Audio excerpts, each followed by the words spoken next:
Hey, it's Broken Office Chair, a podcast produced by Alternatives. Broken Office Chair is hosted by Alternatives Executive Director Bessie Alcantara.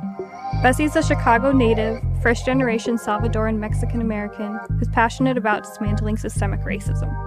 In each episode, Bessie will be joined by her friends and colleagues who are ready to speak candidly about their experiences as people of color in their various professions. In the episodes, they'll address topics such as issues in the nonprofit sector, racial equity, DEI in practice, and much, much more.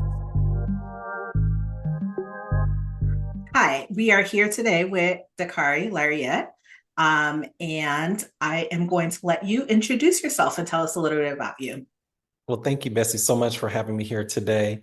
I have many titles: candidate for United States Senate, survivor of police misconduct, entrepreneur, community leader, but most importantly, I'm here as a public servant. So someone who is engaged in my community, and I just want to see everyone in Alabama do better.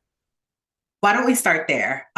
Your story is an interesting one and one that we unfortunately see too many times. And I feel like in today's climate of crisis after crisis, we're losing sight of the fact that this has been ongoing, right? And continues to happen. So why don't we start there with your story, with what happened with the police officers and how that propelled you to what you're doing today? Well, yes, it's interesting. Not too far from you, actually, Bessie. I was driving through Southwest Michigan and was apprehended by the Michigan State Police, tortured, wrongfully jailed. My driver's license was confiscated. And maybe 6 months after the incident, got the body and dash cam and realized that the troopers were trying to plant drugs in my vehicle. And it became a national news story. And it was covered throughout the tri-state, including Illinois, Indiana, Michigan, Ohio.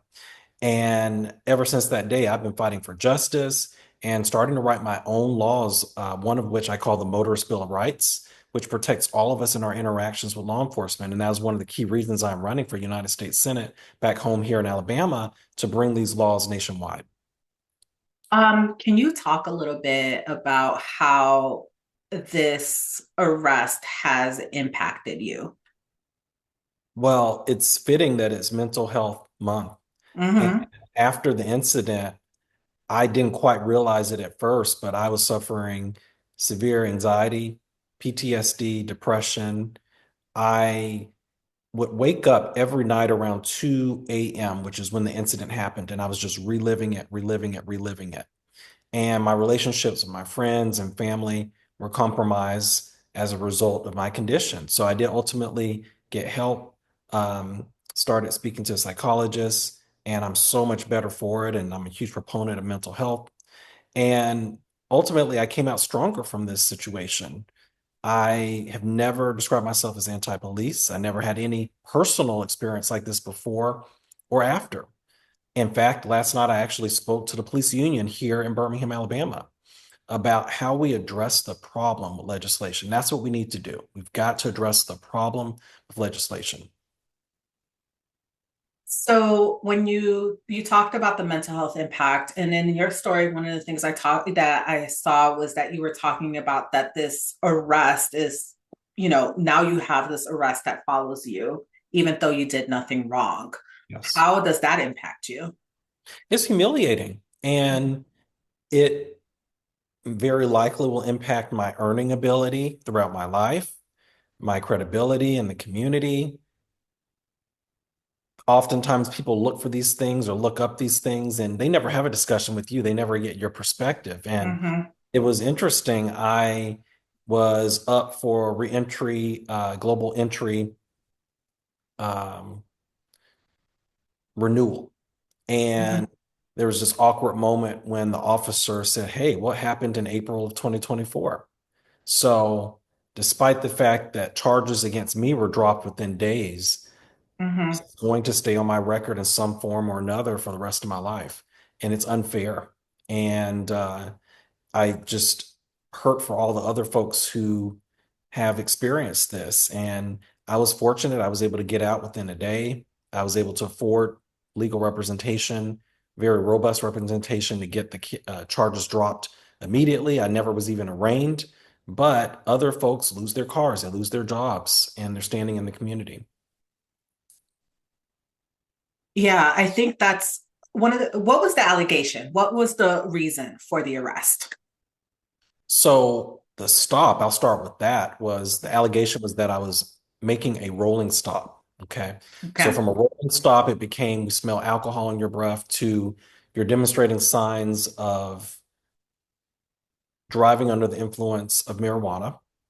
I ultimately was jailed for driving under the influence of drugs, marijuana.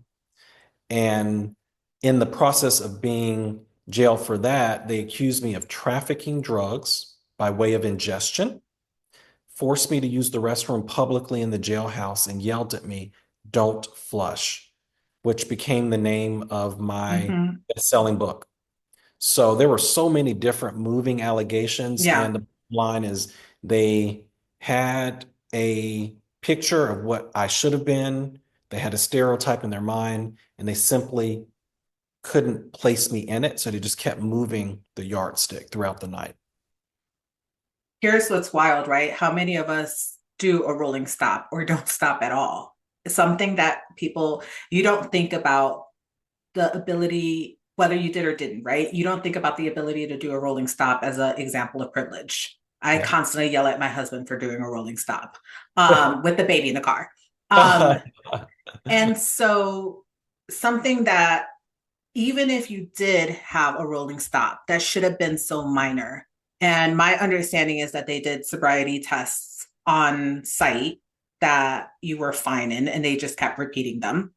Well, Uh, actually, yes, I was given sobriety test, quote unquote, like big air quotes, in a coal alley. Now, this is April in Michigan, so it's it's basically winter. cold. It's cold right now in May in Yeah, Chicago. exactly. So cold conditions, 7 different sobriety tests, 45 minutes of testing. I was clearly sober. We've had analysts look at this, and one even came back saying, "I've never seen such a sober individual at a stop before." And I was jailed, or even before being jailed, handcuffed and taken to a local hospital, given a blood test, which I passed with zero alcohol in my system. And they didn't even tell me that. I had to ask them, "Hey, what was the result of the test?" I knew that I was fully sober. So they weren't going to offer that information to me until I asked. Mm-hmm. So And that's I want where the to allegations came from. and I want to walk through the details just because I think it's so important to note all of the things that you did right and you still ended up there, right? Because I think that's a lot of people, what people miss in the conversations around police brutality is, well, if that person should have just complied, or that person should have just been respectful. Yeah. And it sounds like you did all of those things. You complied, you were respectful, and you still landed where you landed. And now this is going to impact the rest of your life in some form or fashion. Oh, yes. And I talk a lot about this in my book. We've all had the talk as Black men in this country. Now, fortunately for me, I didn't have to use those skills and learnings until 42. If this had happened to me when I was 22, I don't think I would have been mentally prepared for it. Mm-hmm. So angry. You're so fearful. And even now, what's so upsetting for me, like the incident itself, yes, it was upsetting. What's so upsetting is we sued the police force after all of this. Of course, they were protected by qualified immunity. But the new thing that's happening in this backwards world that we live in, where we don't even prosecute a single man in the Epstein files, right? Is the judges now are running interference and protecting the police forces. So the judge attacked me for appearing suspicious, i.e., nervous, because I was stopped by 2 police officers at 3 a.m. in a dark alley. So, and this is the thing that's wild, right? Like a normal person gets restrained. Let's talk about the Black men that we see, right? You get restrained by anybody, you're going to have a reaction because it's your body. And like you said, you were detained by 2 police officers at 3 a.m. in an alley, given everything we know about the police, and you don't have the right to be nervous. Yes. That's wild. And I think that's the type of thing that people need to understand. And also the fact that you're expected to behave perfectly, but police officers are excused when they get a little bit nervous and shoot Exactly. somebody or escalate violence. Yes. Yes. One of the officers that stopped me said that they had 500 hours of training, 500 hours, and they got all of this so wrong, right? And to make the story more complicated, Bessie, it was a black officer and a white officer. And when we finally got the body and dash cam, and believe me, we spent thousands of dollars and gosh, probably hundreds of hours fighting for that. We realized the stop was a racially profiled stop from day one, from the very beginning. The black officer made fun of my African name and pronounced it with a very weird accent, Dakity, Dakity. And the white officer said, Dakarai, I hope you're not drinking daiquiris. Wow. This is But before. that's okay, right? That's okay. But you Yes, being nervous at yes, folks, police officers making fun of you, that's right. not okay. So that's how the interaction started before we were even face to face. That's what they were discussing on their dash cam.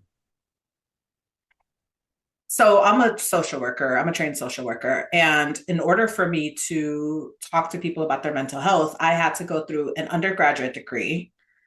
Uh, I don't even know how many hours of coursework, and then 1,000 hours of field practice, Wow. right? And then to get licensed, I have to go through an additional 3,000 hours of field practice. And yet, police officers, you said 500 hours of training? That's what they allege. That's wild. And jailed a That's sober man, jailed a man that was so sober, it was like not even readable on the test. Like, I mean, like less than like, you know, using mouthwash. And so when you get to the judge and you said the judge attacked you, and this is where the footage of them Yeah. trying to put drugs on you. That's okay. And That I was the hard don't, part. Realizing how broken the criminal justice system is, that you can present them with their own video, with their own audio, conspiring to plant drugs. So mhm. remember, it is 40 degrees. I'm cold. I'm dropping a friend off at his home. And this is the thing. He could have walked home. That's how close we were. But I was like, it's late. Let me drop you off. Okay. Uh, I'm standing at the front of the squad car, again, proving how, innocuous I am. They leave me alone at the front of the squad car. They go back to the car in the trunk after searching for something for 3 to 5 minutes. And it sounds like the word drugs is uttered. And then one of the troopers goes, yeah, I don't think I have any. I had a stash in here somewhere. I don't know where it's at. He's going to refuse anyway. With all of that evidence, the judge looked the other way.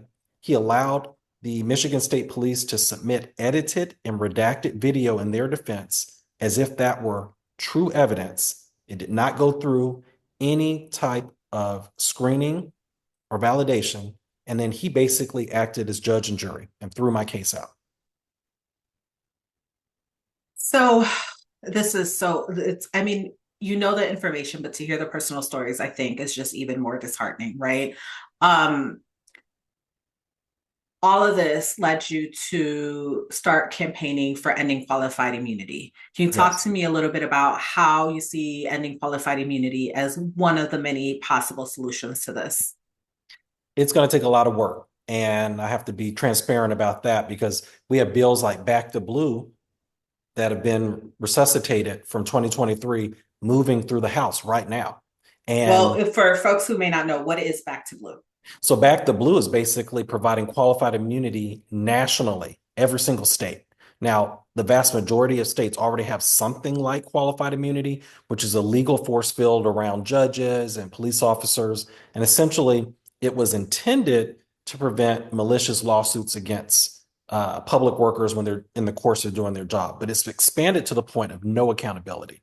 So here in Alabama, we've already passed HB 202, which is their qualified immunity. It makes it impossible, basically, to hold law enforcement accountable when they do things wrong, like my situation. That law, that version of that law is moving through the US House, and there's a good chance it's going to be passed federally. So I'm campaigning against laws like that. But the bottom line, Bessie, is we must win a supermajority in the House and the Senate so we can start making substantial social changes in this country. And yeah. No, go ahead, finish that thought. And that's where my law, the Motorist Bill of Rights, comes along. So the Motorist Bill of Rights is to counteract that type of thing. It brings transparency. It says, for example, body and dash cam, we need to get away from this FOIA nonsense where we give law enforcement 5-6 months to edit and redact videos, and then they send you like a small snippet that they think, clears them. No, no, no, no, no. I want all body and dash cam uploaded contemporaneously to a neutral third-party cloud, the public defenders that lawyers can access and hold law enforcement accountable with. And what's interesting is that the research shows that dash cam footage or body camera footage favors the police officer because people see themselves as being from the point of view of the police officer. Mm-hmm. And so this footage is already biased for the police officer, and then they still get to redact and edit the way that they want to. And when I was listening to your story, I'm listening in all the pieces that were missteps and all of the things that need to change, right? And so when we talk about police accountability, it's wild that we're talking about expanding qualified immunity at a time where people have been calling to end qualified immunity, right? But I think that's a lot of what's happening right now. What are so qualified immunity being one solution, what do you think are other solutions to prevent what happened to you that night? So there are 3 key pillars. So we talked about the transparency and the release of information to a neutral third-party cloud. I think that's cool. But even before then, it is agreeing federally what is a reason to stop a citizen or a driver. It has become a fishing expedition. And frankly, when you stop Black and brown people, they end up dead. So I want to agree, what are the 20 reasons that you are allowed to stop a citizen? Because it seems to vary from state to state to county. I happen to be living in Alabama when this incident happened in Michigan. Then after a stop, what are the 10 objective tests for sobriety if you determine as a law enforcement officer you need to test for sobriety? Again, in my situation, I had never experienced this before. I didn't realize in the state of Michigan, I could have refused those car side tests. I could have said, I only want to take an objective test like a breathalyzer. So I think that we owe it to citizens that we educate them at the stop on their rights. But I also think that we move away from all of these ridiculous tests like standing on a leg and counting when you think you're about to be murdered. I literally thought I was about to be murdered and I was being asked to do monkey tricks. And I can't do that sober on a good day. I was trying to do that the other day and to put on my shoe and I had to lean on a wall. So yeah. In a dark alley. Right. It's interesting though, that we are talking about race as a factor for arrests when it was ruled that it could be a factor in arrest for ICE, for example, for detaining brown people. But race can't be used as a factor as we district maps. And so we have states right now pushing back their elections or canceling their elections in order to redistrict, right? So I think when we talk about elections, this is a particularly heightened time for folks because we don't know what November is going to look like. And so how are you approaching some of what's going on right now with that? It is so deeply personal and infuriating, and the whole state is very anxious right now. I live in downtown Birmingham, so you know about our rich history and civil rights. Monday, Governor Ivey of Alabama called the legislative branch back to Montgomery to start looking at the maps, the racist maps that disenfranchise Black folks. I happened to be speaking in Tuskegee that day. So again, another very rich space of history. And to add another layer of complexity, I was speaking to a group of Black voters there, chaired by Fred Gray Jr. So son of Fred Gray, who was the lawyer of Martin Luther King. So it was just a very emotional day and week for me. And the bottom line is we've got to continue organizing, and in a way that we've not done for generations. We've gotten too, I'm sorry to say it, complacent in regards. So our turnout here in Alabama is atrocious. It's among the worst in the nation, something like 30 to 40% on a good election, like a presidential election. Municipals are sometimes 20%, Bessie. So we are doing everything we can to get people to turn out for this primary that's coming up May 19th. And then we've got to start talking about all the things that our ancestors did, like economic boycotts, and using every tool that we have in our toolbox to fight back. I do believe the mayor of Chicago was the first one to call for a general strike. And I believe that that was extremely controversial at the time that he did it. Um, and so thinking about the elections coming up and the voter turnout, a lot of people have become very disheartened in voting, feeling like it doesn't make a difference. Can you talk a little bit about why voting in these elections matters and how that would impact folks what they need to see is how does it impact you on a day-to-day level? Yeah. We talk a lot about that in our social media, and some of these higher offices can become a little amorphous where you don't quite get it. So I talk about simple things like if I were sitting in the Senate, I would be calling for a vote on ACA subsidies every single day. Remember, that was the reason we shut down the government last fall, winter, and we still have not expanded or extended those ACA subsidies. I talk about For folks that don't know, what are the ACA subsidies? Yes. So the Affordable Care Act uh, is still very unaffordable for many people, frankly. So the Mm-hmm. healthcare program launched under the Obama administration. So because of the rising cost of premiums, we as a government have been providing subsidies for people's premiums essentially and making it more affordable. So I think that's a critical stopgap that we have to fund and then start talking about very seriously a single payer solution like a Medicare for all. And so to even drill it down a little bit more, because people are blaming Democratic presidents for their healthcare rising. So what happened was the subsidies expired and the current Congress chose to not renew them, right? And so that's why everybody's healthcare is going up right Yeah. now. And so, what could have made a difference, and I'm just echoing what you're saying right now, is if folks had voted in the election and voted for folks that, for example, support the expansion of these subsidies, Right. that could have made a difference in everyday care, right? And so, you were about to tell me another thing you would call for. Yeah, a couple other things. Healthcare is one of the key pillars in this campaign. During the big, beautiful bill debate, I actually traveled to Washington and protested shoulder to shoulder with Representative Maxine Waters. I knew that this was going to hurt our state. So, what happened as a result of that bill? Another bill that I would have said no to if in office: SNAP cuts, Medicare cuts, and more rural hospital closures throughout our state when we already have death zones, particularly for our women, all over the state in rural areas. And then the last piece is just day-to-day life. So it may seem like a distant memory now, but folks were waiting in line 8 hours to get on planes in Atlanta, Atlanta is basically 2 hours from Birmingham. So many people here in Alabama fly out of Atlanta. So that was a result of another shutdown because of ICE issues. And these are things that I would be committed to fighting for every single day in the United States Senate. We might see another 8 hour flight, 8 hours of wait time, right? Because those funds for TSA agents are about to expire as well, from what my understanding.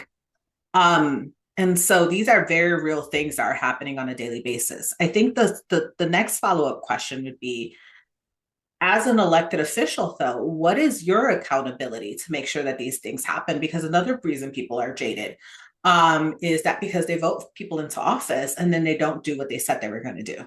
Yeah. So I think a lot of it is level setting with people that you're one of 100 in a body. And I talk a lot about how if we want to get control of the Senate, we've got to flip 4 seats. that means that we can start subpoenaing people. We can start holding people accountable in this administration. If we want to start passing substantial legislation, we've got to flip 9 more seats, right? That's just the way it is set up now. So I always level set with people that people go in to Washington with the best of intentions, and then they realize, frankly, that it takes a lot to get things done. So my accountability, especially coming from a red state, is to be collaborative, to always try to make a deal. We're not always going to get exactly what we want, but I'm always going to try to walk out of a room with a deal for Alabama that moves the ball down the field. Before we continue, I feel the need to say that because we're a 501c3, we cannot endorse any specific candidate or political party. So I'm asking you questions about the process, and I think that's important for folks to know. I have 2 questions for you that kind of go in different directions. But the first question is, you talked about we need 4 seats, and then you talked about 9 seats. Can you explain what the difference is? Yes, absolutely. So simple majority in the Senate is 51 because it's a body of 100. And that basically means that, especially given the fact that Donald Trump and JD Vance are, in power in the executive branch, we've got to get to that 51 so that we can chair committees, have subpoena power, hold secretaries accountable, things like that. Now, passing laws in the Senate besides funding bills primarily and judicial appointments, you need to get 60 votes. That is a very high filibuster threshold. And it means, sadly, that a lot of substantial bills, like the PRO Act, for example, go to die in the Senate. It also means that some very scary bills, like the SAVE Act, go to die in the Senate because you can't get that supermajority of 60 votes. So that's something we've got to focus on. I don't think we've been to that level of control of the houses since Obama. And think about what we were able to get. Healthcare, right? A real renovation in healthcare happened under Obama, as well as the Recovery Act. So we've got to get to that supermajority very soon, ideally by 2028, so we can really make substantial improvements in this country because we're stalling right now. Talk about Obama or what folks and so the ACA is Obamacare. And yes. It's wild to me. People still don't know that. So I want to make clear. But a lot of people get really upset with the ACA because it's still, like you said, out of reach for a lot of people. Treatment may not be covered the way that they want to. There's many thresholds. There's a lot, I think, to critique about it. And those of us who had healthcare prior to the ACA remember what healthcare looked like. And so one of the things I talk to people about is that, and I want to stay here for a second because I think this is a really good example of change that may not look the way that you want it to, but it still makes a difference, right? And what we are able to accomplish. And one of the things I talk about often with the ACA is that prior to the ACA, women's birth control did not need to be covered. Pregnancy did not need to be covered. Wow. So those are 2 big ones on women issues. Pre-existing mental health, pre-existing physical health conditions did not need to be covered, or the premiums could be sky high. I don't know if you know anything off the top of your head that's missing from my list of things. Some of these are new to me, and I even worked in the healthcare space. So I'm well covered. Yeah, and so I talk about this a lot because, if you've you started accessing your birth control after what was it, 2012? I don't remember when it was passed. You don't know that that's what would happen if ACA was repealed, right? And so you complain about your health insurance, but you don't realize how much worse it could be. Or you could work for an employer and not be covered by health insurance at all because they had no mandate to cover you. Mm-hmm. Mm-hmm. It's so critical that we communicate the value of strong democratic leadership. And that has been sadly missing. And I don't completely blame progressives. We have to talk also about the consolidation of media, CBS, Paramount, all of the social media platforms that are controlled by right-wing billionaires. So it is very difficult to get progressive messages out just like that. I think it's very difficult, not going to, uh, not even outside of the progressive versus conservative argument. Anytime power in any sector is consolidated to that extreme, you're limiting competition, right? And that's capitalism. We're supposed to be about competition, right? You're limiting competition and you're limiting information flow. Yes. Like consolidation of power is not good for anybody here. And I think that's what we're seeing right now under this administration is consistent consolidation of power. And so I think, and then there's comments from that side being fearful if the Democrats take the House or in the presidency and that there's consolidation of power. They are scared that the other side will do the same thing to them. So that Yeah. should tell you there's something wrong with the consolidation of power that's happening right now. Oh, I agree. And, you know, I think about my experience, and one of my kind of superpowers is I spent 20 years in corporate America, not politics. So I have been building diverse leadership teams for 2 decades. And I believe in the power of DEI and having diverse opinions at the table. That's how you get to the best solution. So one party rule is almost always detrimental. I'll say that as a progressive. Since you brought it up, what is DEI for folks? Like, because I think there's a lot of misinformation around what DEI Yeah. actually is. Yeah, it's a great question, and we need to actually say it because when you say it, diversity, equity, and inclusion, people are like, "Oh, I like those things." And that's another point is some individuals have been able to take certain words and language and kind of reprogram it. And what my experience with DEI has been is 20 years in corporate of building diverse teams, giving folks who don't normally have an opportunity a seat at the table. Come, for example, going out into the community and recruiting from universities that we don't normally go to. So normally when I take on a new corporate role, I say, well, where are we recruiting? And it's always this kind of same PWY, primarily white institution that maybe a couple executives have relationships with. So I say, hey, why don't we go and recruit at an HBCU? Are there different groups or affiliation groups that we can speak to at the campus? Are we speaking to the LGBT group at that PWI so that we can get a broad swath of candidates and then choose the very best one? And at Whirlpool, for example, I led the LGBT organization there and was responsible for ensuring that the workplace was inclusive and that everyone had an opportunity to excel. And I think that that piece right there, you said the most qualified individual. I think folks forget that like DEI doesn't mean somebody who's unqualified gets the job. It Yes. just means qualifications being equal. And it's DEI is not just about race. And I think when people hear hiring from the community, they're thinking, oh, you're just going to go hire more Black and brown people. But that's not what that means. It means access for folks with disabilities, access for LGBTQ people, right?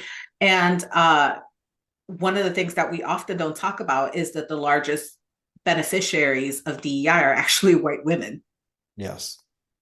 Yes. And it's, you're in Illinois, for example, we have a law that allows you to breastfeed, well, not breast, pump while you're at work Mm, as a woman. That's mm, DEI. And mm. folks forget that. And so there's all these ways in which things benefit people on the day to day that they don't realize is DEI. Mm, And mhm. that's why I wanted to stop there for a second and just kind of clarify that as well. Yeah. We are, I think, starting, it's funny, it goes really fast. We're starting to come up on time. And we've kind of jumped around a little bit. What would you want Oh. folks to kind of take away from this conversation?